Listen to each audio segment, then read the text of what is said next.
Hello there, Leos. Welcome to your tarot reading. I am so terribly sorry that this video is so late. I hope it is still helpful for you. I hope you are still finding it, that it resonates. And whatever you're dealing with for this month, I hope that this provides a little bit of guidance for you. So I actually had two messages that came out for you. So I'm going to talk about them in succession, okay? So first of all, when I was shuffling out the spread, it took me a really long time to form like an image, and then once that image came out, the cards started coming out. So what I saw was very distinctly, there is a man, he's driving down like a very mountain, hilly road, okay? It's a 2-lane street, and there are a lot of hills, so he's going up the hill, and he's in this really small, white, compact car. It's a very small car. It looks almost like the 80s in rural America somewhere. It looks like the 80s.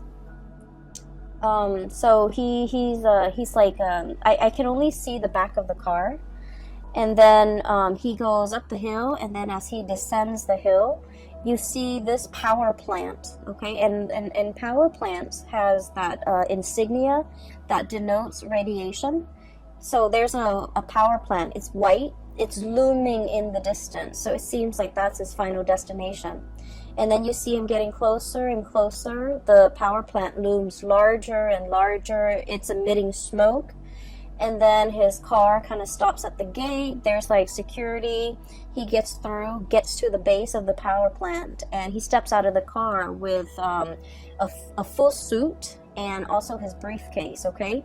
So I was thinking that he works there. He works in this very intimidating, looming, like, it seems like for many of you, you might work in an environment, in an organization that is like heavily scrutinized. Okay, that's what it feels like to me, because the power plant is huge. It's emitting smoke, so who knows what it's allowing to leak into the environment, right? And then on top of that, it has this huge radiation sign. Okay, is huge. The emblem is like on the side of those smokestacks almost. So I feel that for many of you, for whatever reason, there's a lot of commotion around the work that you're doing.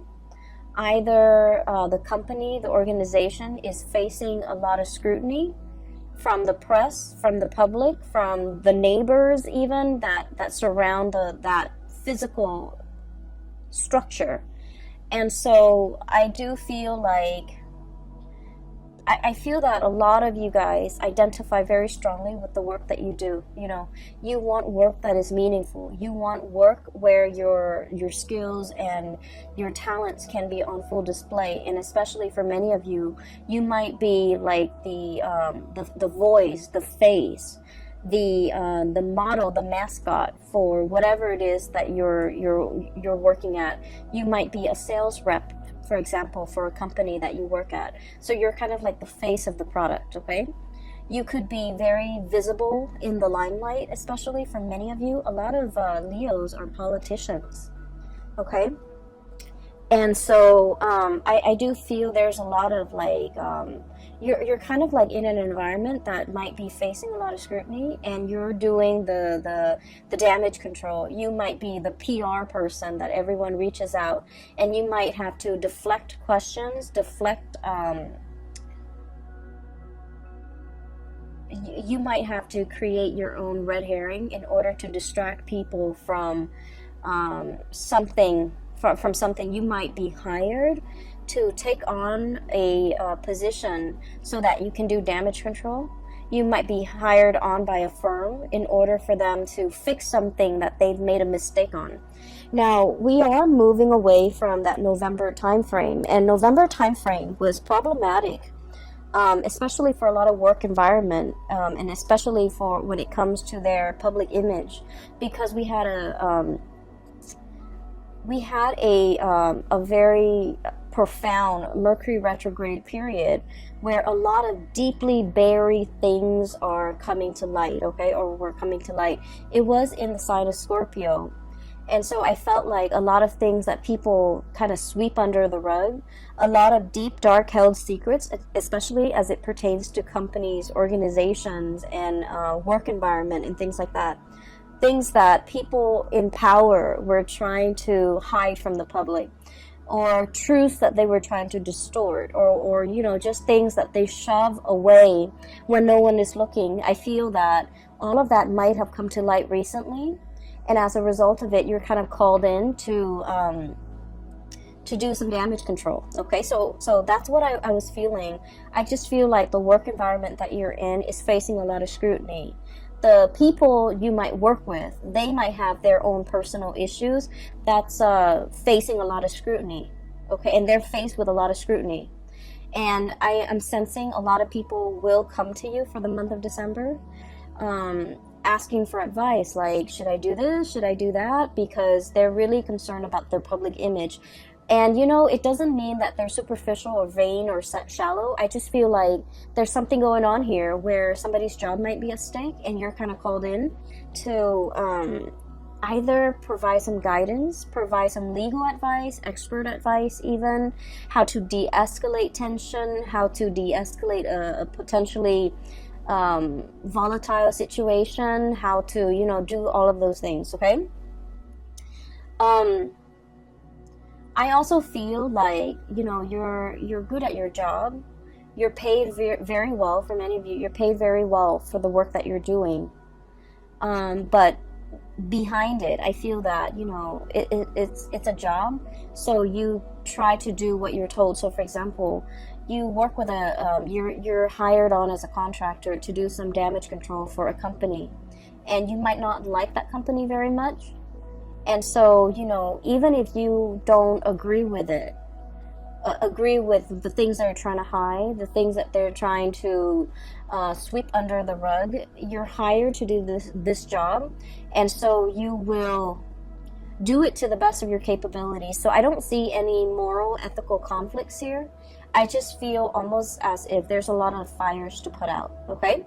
So going back to that image, there's a second part. So, you know, he steps out, and he's in a suit, really nice suit, in this mini car, but he's in a suit, and he holds a briefcase. And so, you know, my initial thought was, oh, he works here, he's an employee. But then I see him like with in that briefcase. It's not like papers or laptop or things like that. I guess in the 80s they didn't have laptops. It's not like papers. It's a science kit. Okay, so he has like those what are those, the droppers, where you take a little bit of a water sample and you put it into a slide, things like that. He has a dropper, he has machines to test the radiation level, and so he opens it up, puts it on top of the front of the car, the hood of the car, and then he starts to go around the area, the power plant. He starts inspecting. So that's when I was like, oh, he's an inspector. So he's not called out to do some damage control, even though that message applies to some of you. Okay? But on the other hand, you might be also called in to inspect, to appraise, to make a final determination on something, to see whether or not it's sound, whether or not it's safe, whether or not it meets the regulation and the standards. And I feel like for many of you, and this could be, you know, just literally just one person I'm speaking to, but I feel like there was something that was unearthed.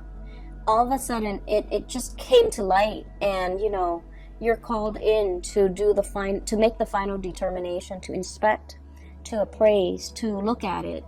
And he does his thing. Okay, he walks around multiple times collecting multiple samples, and then at the end of it, what I saw at the end of that picture, of that scene, was he puts in he takes like a poster from his car.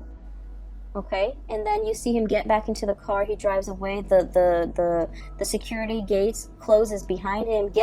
He stops the car, gets back out, and he puts this giant poster with the radiation, the hazardous sign on it, hazardous, sign on it, and it says like not, deemed unsafe. Okay, that's what it says, deemed unsafe. And so I feel that there's a situation around you where you guys are in a very important position to protect people from. Okay, you're bringing something to light so that people can be made aware, so that people can, you know, knowledge is power, right? But I feel like there might be something that is unsafe, that is unfit, and you're drawing attention to it. You're calling it for what it is, okay? So in a way, this could be in a work environment, but then I also feel that for many of you, the word unfit parent came in, okay? So you might be, for example, a social worker, where you're inspecting homes, the home environment. Is this a safe place for children to be in? You might be inspecting like a retirement home where they take care of elderly people.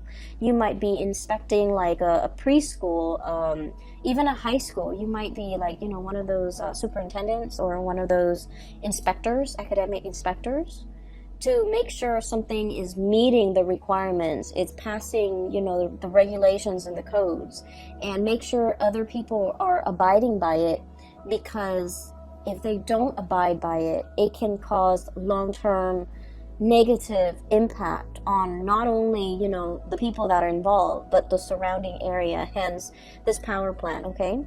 It generates power for the entire area, and if something happens to it, it will affect negatively the entire area in terms of, you know, power surges, or even worse, like chemical spills and things like that. So I feel that you're taking your job very seriously, and you're wielding a lot of power. You're wielding a tremendous amount of power, where what you say, what your findings are, what your final determination is, it will affect a lot of people. And I just have to say, Leos, you know, us fire signs were incredibly ethical. We try to always walk down that straight and narrow path, okay? We're humans. We do stray from it, okay? But I do feel that for a lot of fire signs in general, ethics and morality goes a long way. You know, there's always a right and there's always a wrong. And we don't really mix the two, okay? Water signs always know there's a right and a wrong, but they make justifications based on their emotional attachment to a specific outcome. Air signs can rationalize. They rationalize, well, it's wrong in this context, but it could also be right in that context. I feel like for a lot of fire signs, there's a right and there's a wrong, and no matter what the circumstance, you know, the circumstance doesn't justify whether or not something is right or wrong.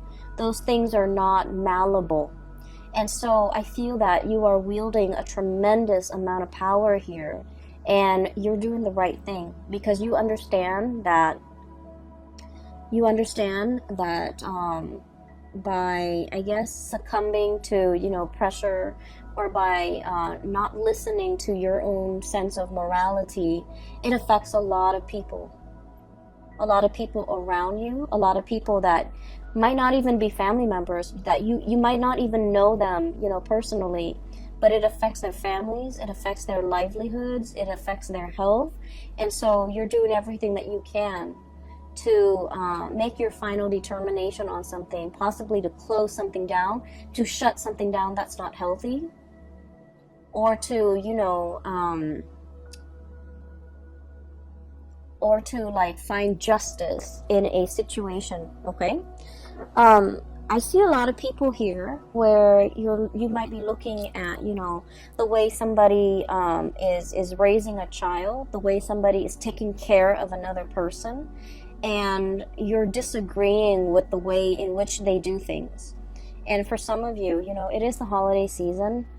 We're going to be dealing with a lot of family members. So I do feel some of these issues are coming up in the family unit. You know, it's like, you should have done this as a mother, you should have done that as a father, you shouldn't treat your parents like this. You know, all of those discussions, I feel is coming into the picture, and I keep seeing like unfit. Somebody's unfit to do something. Somebody is unfit to take care of themselves, or they're not mentally there, and they have somebody else who's managing their estate, or who's like a power of attorney, and that person is unfit because they're taking advantage of the person who's not able to take care of themselves. So I feel like all of these ethical, moral debates are coming into the picture, and I do see you discussing all of these things with family members in a very passionate manner. I don't see it being like an argument where we're arguing and screaming and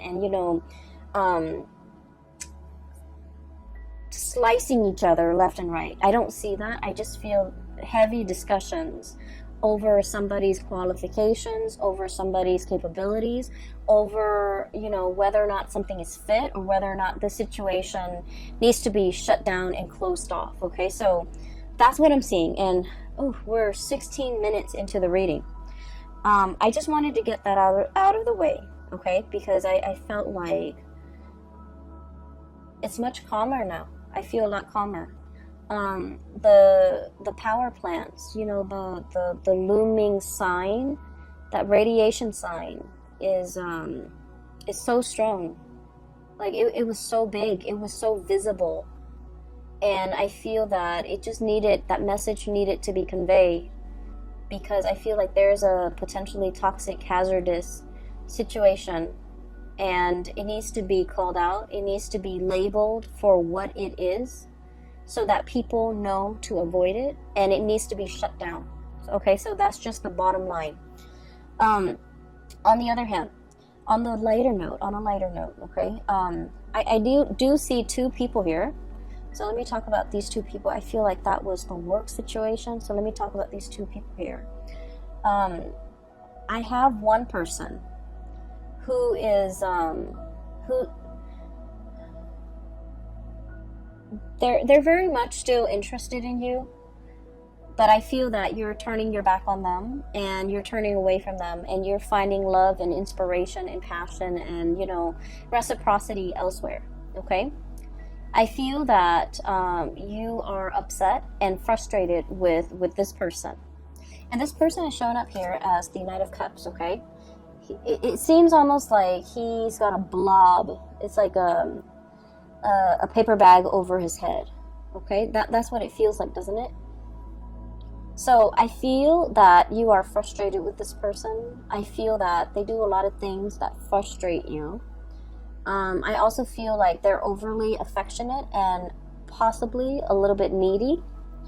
And I also feel that they're looking for you, wondering what you're up to, thinking about you, possibly even, trying to reach out to you. And I feel that you respond when you want to, but this person is no longer kind of like your top priority. I feel like once upon a time, the love between the two of you might have been very hot and heavy, okay? Because I do see an energy of like opposites attract. There might be a huge age difference. There might be like a cultural difference. There might also be like, it might be like an interracial coupling type of a thing. But I feel like there's a certain degree of,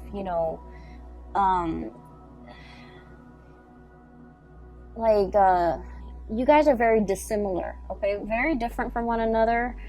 And there's a certain degree of mismatch, and because of it, it's very passionate, it's very fun, it's exciting, but it ceases to be those things, because I do feel that you might be turning elsewhere for love and for validation and for a relationship. And so this person is wondering what you're up to.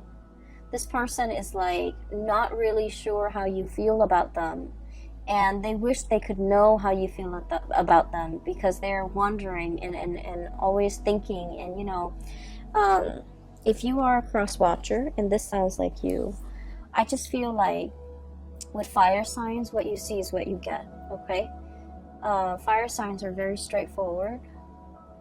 If they're communicating with you, they like you. If they're not communicating with you, they pretty much have exited the picture.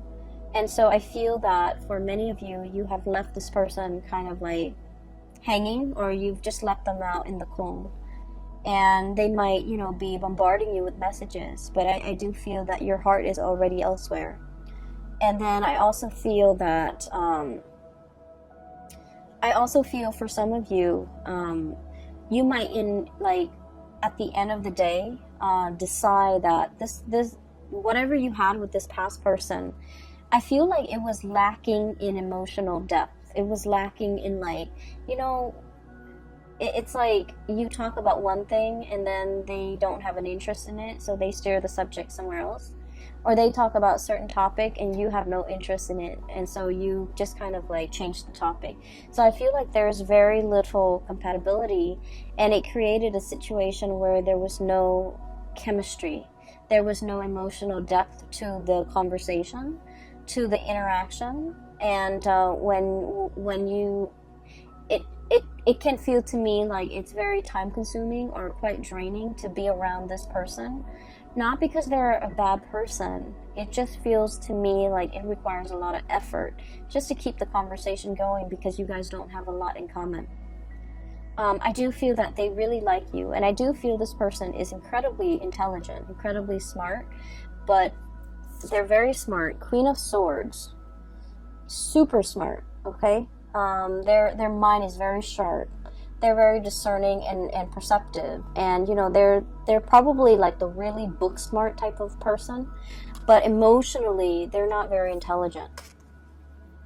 And emotional intelligence basically means that we know how to read body language. We know that when somebody is like doesn't want to talk to us, and so we end the conversation. You know how sometimes you have like coworkers who you're super busy, you're at your desk working, right?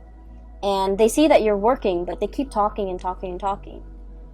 And you don't want to be rude and tell them, hey, you know, I'm working, get out of here.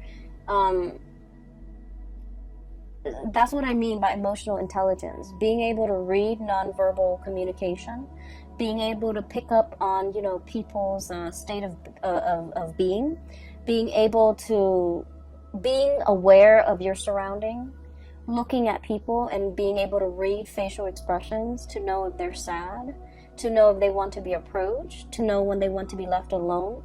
Emotional intelligence. So I feel like somebody here is very incredibly intelligent, but they might lack the emotional intelligence, okay? And so I feel almost like, you know, you could have a bad day and you want to talk to them about your bad day, and they, you know, you look distressed, right? And they should know that.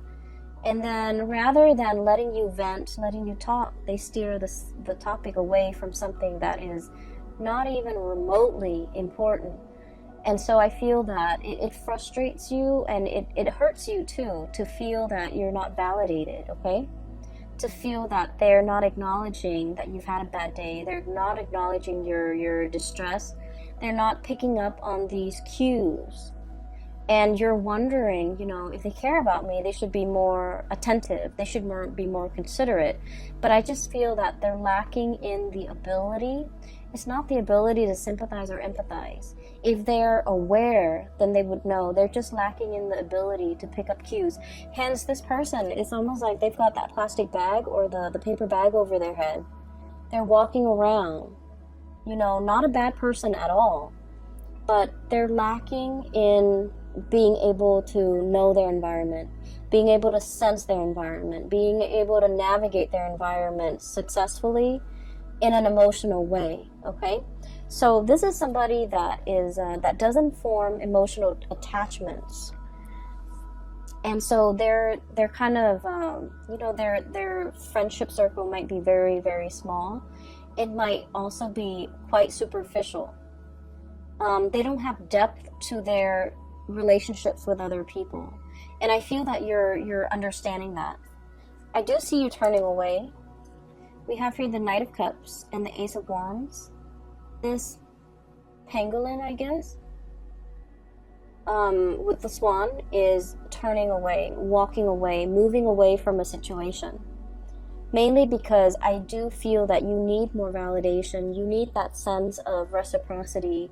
You need somebody who is a lot more considerate, okay? Like in your eyes, you feel this person is very inconsiderate, but I do sense that you want somebody who's a lot more emotionally available. And so enters this person, and this is the second person here. We have here the Queen of Cups. And I'm not reading the suit as a person anymore, because we have a lot of cross watchers. We have a lot of people with different planetary aspects. And, you know, astrology is very complicated. It's the sun sign, the moon sign, the rising sign. That's like scratching the surface. That's like 3% of what astrology entails, okay? And so by saying, you know, this is a water sign, sun, moon, or rising, I feel that it just glosses over the entire study of astrology. And so I'm going to read it as just, you know, the energy of a person. This is somebody who's a lot more emotionally available, okay? Just emotionally available. You have a strong emotional connection with them. And because you have such a strong emotional connection with them, you start to feel passion and chemistry with them. You start to feel, and I do feel like this person is quite attractive, very beautiful, very attractive. I'm seeing somebody who's like very well dressed, okay? Like they dress really, really well. They look presentable, they look very nice, they smell good, they're always clean. They're made up, so like they could have a lot of, not a lot of makeup. There's nothing wrong with wearing a lot of makeup, but I feel like they're dressed to go out. Like every time you see them, they look picture perfect. They're dressed to go out. They take care of themselves. They look great. They're beautiful and attractive, and you know, they just look clean, and they just look like they know what they're doing. That they know, that they're aware. You know, whereas this person was kind of like fumbling in the dark. This person is very aware, and so you're shifting from the energy of one person who's kind of clueless to another person who's a lot more, I guess, considerate, a lot more attentive, a lot more observant. A lot more observant. I also feel that you could be dating two people. One person is quite fun. The other person, there's a very strong emotional connection. There's strong attraction, but they might be a little bit more on the selfish or the possessive side, okay? So one person might be a little bit more possessive. Like, I didn't mean to say selfish, I meant to say jealous, but selfish came out, so maybe. So selfish, or like they're a little bit more wrapped up in what they want, in their emotions, in what they want, in what they want to hold on to. And I feel like the emotions are very, very intense, okay?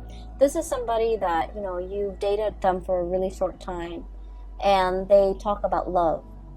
And it's not like they're just blurting it out. I feel that they feel emotions very strongly, and so they want to express themselves. And they're just very honest, very open with how they feel, and they know how they feel at all times.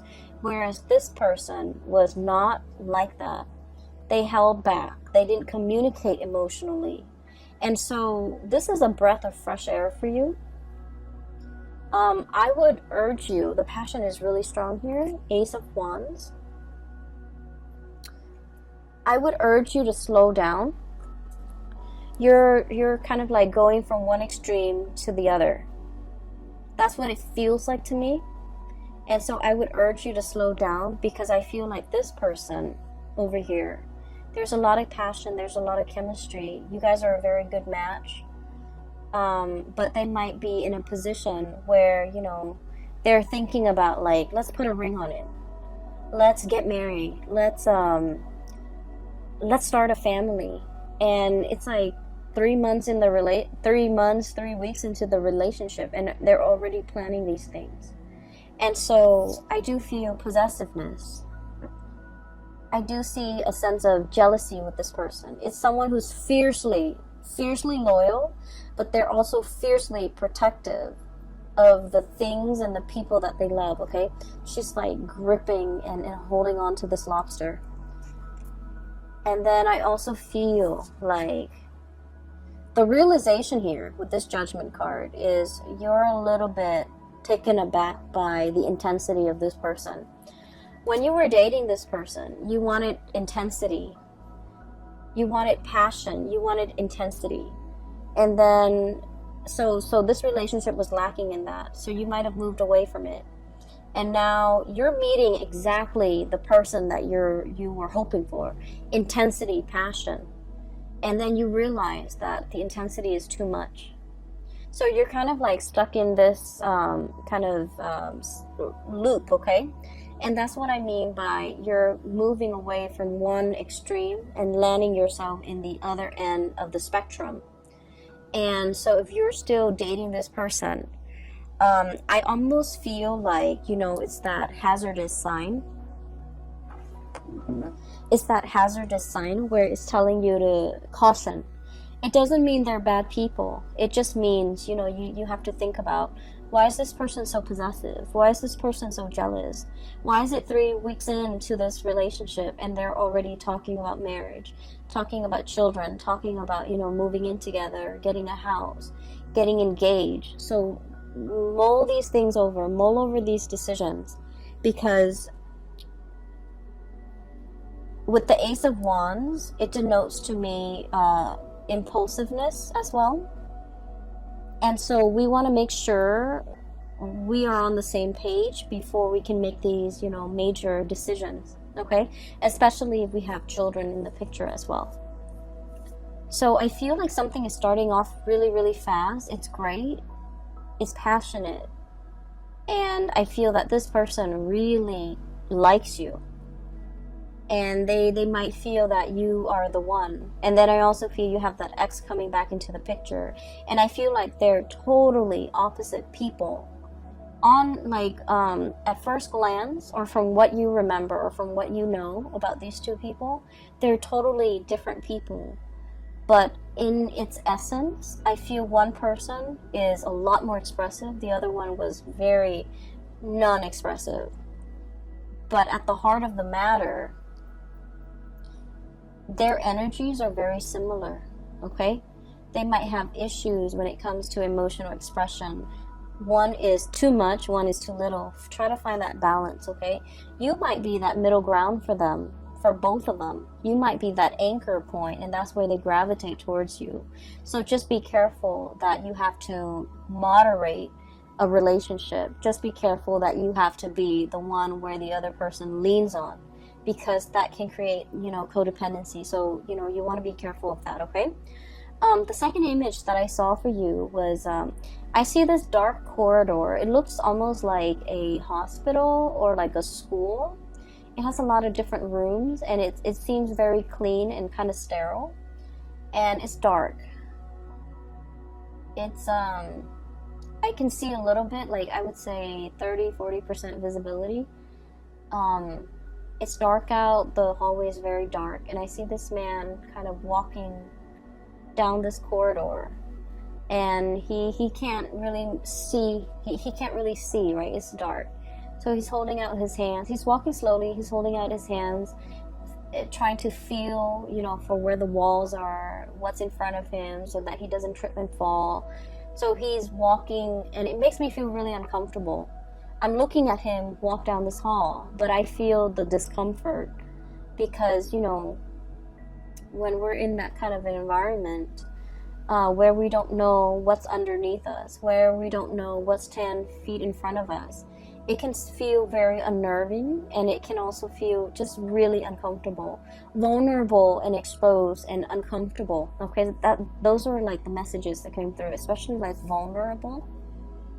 And so I do sense heavily that you're in a environment where something is very new, and it makes you feel a little bit vulnerable and a little bit exposed and a little bit uncomfortable as well.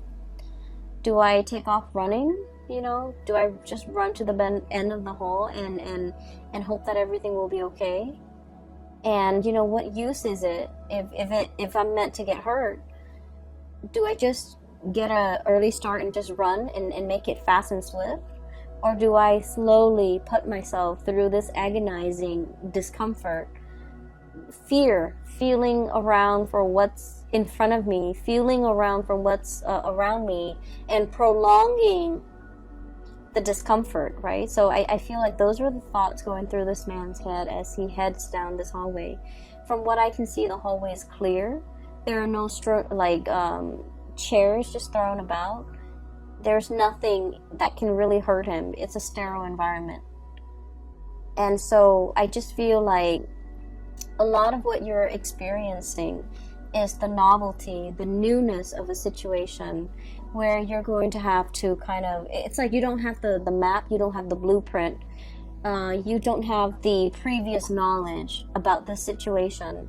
And so you're kind of like thrown in and, you know, forced to figure things out. For some of you, you might be dating somebody who might have children, and you're doing this for the very first time. And you're just like, I don't know how this is going to play out, but, you know, I'll do it little by little. You might be like in a relationship, and you're meeting somebody's parents for the first time. And you're just like, I don't know, it's going to be, you know, a little bit strange, uncomfortable, awkward even. But let me just jump in and then feel things out. And then for others, you might be taking somebody, excuse me, you might be dating somebody who is ethnically, culturally, very different from you, religiously very different from you. And, you know, you've always had like preconceived notions in the back of your mind. It's going to be like this, or they're like this, you know, so-and-so is like this race, this religion is like this culture is like this. And so you're kind of like nervous about like how to bridge that cultural divide, how to bridge that divide in general with a significant other or somebody that you're dating. And I do feel what's coming through is relationships that are very new, like a budding romance where there's still a lot of chemistry, a lot of getting to know each other, a lot of like, you know, showing your best selves to each other because the relationship is still very new. And new love is always, you know, really sweet, but it comes with it that sense of butterflies in your stomach because you don't know everything about the other person, and you're still trying to figure things out, and you're still learning about each other, and it makes it really exciting. So I feel like this spread is all about that you know, that it's like a fizzy, almost like champagne, sparkling water. It's like that, the fizziness, the fuzziness, the butterflies in your stomach that comes with the territory, that comes with a new job. It comes with a new relationship. It comes with like a situation where you're thrown into an environment that is very brand new to you. You don't have a map. You don't have guidelines. You don't have like a manual for how to do things. All you can do is dig through, you know, your lab kit and, you know, take a little bit of sample here, take a little bit of sample there, take samples, test the parameters, and then reach your conclusion. So I feel like you're in a very good environment to I don't feel like it's experimentation, but I feel like it's like testing the waters, okay? Testing the waters, navigating this environment so that you can make the final determination, like, you know, is this worth my time? Is this going to work out for me? Is this what I thought it would be? And I feel that you are very pleasantly surprised that what you thought was one way was another. What you thought this person was going to be turns out to be another. Okay, that can be good or that can be bad, but I do feel this sense of like, you know, this fizziness coming through where you're experiencing the joys of the anticipation, the excitement, and the trepidation, all of it. And I feel like it's all surrounding a new situation that you're navigating, and especially a new relationship, okay? I've talked enough about that. So I have the Ace of Wands here, and this is what I saw earlier as you have the stick of power in your hand to change a lot of lives and to make things better for other people. I also feel we have the World. A cycle is closing up with another person, with one person, and something new is coming into the picture with this World card. And then we also have as well the Hierophant and the Seven of Cups, okay? I usually look at this in tandem, like the reading the cards and how they interact with each other. This is all your findings. These are all your results. These are all the things that you imagine something to be. And you're making that final determination, writing up your analysis, writing up your assessment, writing up your findings. And, you know, people are deferring to your judgment, okay? So the last 4 cards is very much about, you know, the major energies for this year, because we have the Hierophant and the Hangman, which are major arcana cards. So I do sense here a conclusion is reached. People are waiting for your final say, for your final word, for your word of wisdom to tell them whether or not something is fit or whether or not something is a good fit. Okay, so you might even have like 2 potential suitors waiting around for you and asking you to decide. Okay, asking you to decide. Like, is it going to be me or is it going to be that other person? And I feel like you've already made up your mind, because you want to go for that relationship that has a lot more emotional depth to it. And you're meeting somebody that will show you the depth of emotion like nobody else can. Okay, I will leave it at that. Thank you so much for joining me for this reading. I hope it is helpful for you guys. And I promise you, I promise, okay? And this is no joking matter. I will get your videos out on time. For the month of January, we have the holiday season. Work is slowing down a little bit for me. So I should be able to publish them on time, all right? I wish you all a very wonderful holiday season, and I'll see you in January, okay? Take care.